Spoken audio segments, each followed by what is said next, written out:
Sure. I think the kind of the beauty of citizen science is that it means different things to different people, and that's okay. At our organization, we think that people are experts in their own neighborhoods, and so citizen science for us is trying to draw on the knowledge of ordinary people who live in neighborhoods and collect that data and then use it to help improve the body of knowledge, but also improve public policy and make sure that folks are healthy and live in environments that are safe for them to live in. So I think there's a lot of different definitions, and that's the one that we use at our organization.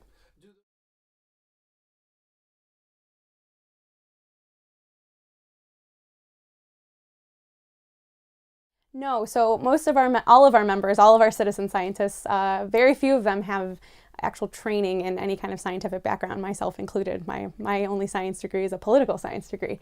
And so we've trained folks to be able to do air monitoring in their neighborhoods, but it's something that we've trained working folks to do. They can go out and take a 3-minute grab sample of air, using a hand vac to go out and take an air sample. And so citizen scientists are generally not trained professionals, but they do have the ability and kind of the unique advantage that they're in neighborhoods where we may not have monitors or there may not be a government agency already, and so they can really be helpful in aggregating data that we need to make really good policy decisions.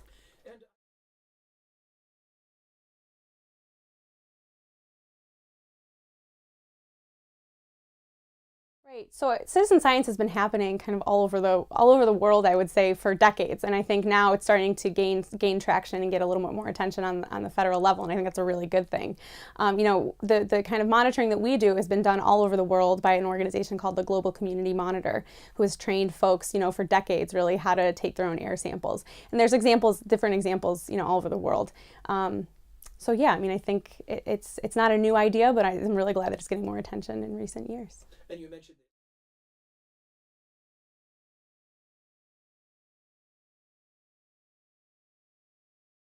So there's all different kinds of new technologies that are making citizen science easier. One I'm very familiar with is we can now measure air pollution from people's cell phones. So people have the ability to now go out and be able to measure what they're being exposed to based off of their smartphone, which is a pretty interesting piece of technology. EPA Deputy Administrator yesterday was talking about a watch that IBM has made that can allow people to track what's in the rivers, and they're aggregating data that way.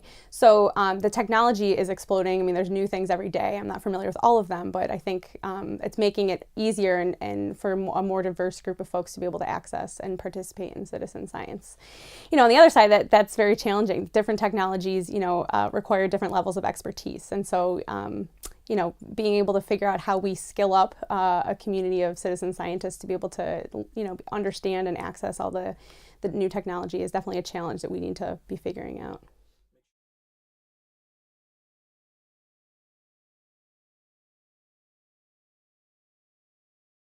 So we've seen, the data that citizens have collected really help EPA in some of its enforcement work in Western New York.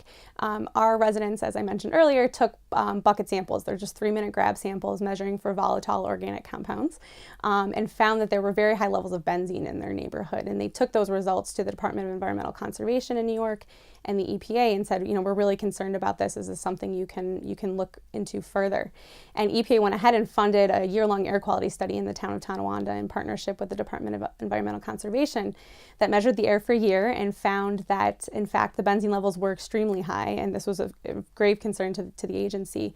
And they also identified that Tonawanda Coke, a foundry coke facility in the area, was the predominant source of benzene. And so with a lot of community engagement, a lot of community education of policymakers, there was considerable action taken at the plant that has really helped improve folks' quality of life. So the plant was raided by the feds, and there were criminal indictments handed down by Department of Justice. And this spring, we found the company and its environmental control manager was found guilty in federal court of violating the Clean Air Act and a couple other federal laws. And the company faces up to $200 million in fines, which is pretty incredible. And we've been working to keep that money, in the neighborhood.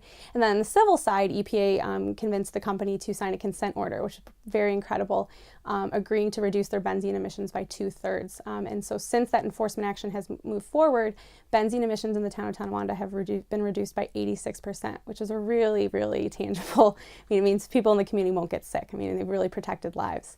And so, I think this story is a really great example of how citizen science and people kind of on the ground having access to information that a federal agency didn't have really helped a federal agency make a really tangible improvement in people's lives.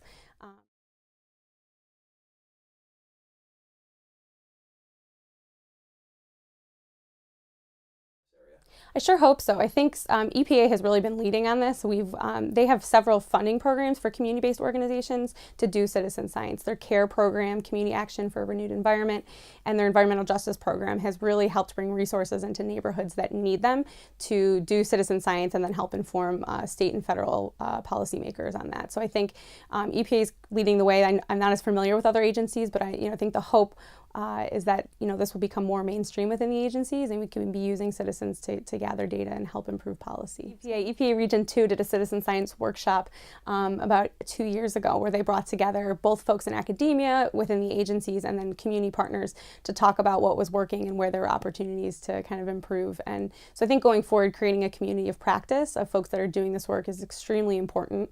I think that conference was a good start, but I think if we can see more of that, that would definitely be a good thing. There's a lot of knowledge out there, and so I think part of the challenge is just harnessing it and having folks be available to each other to support one another and continue to advance this work.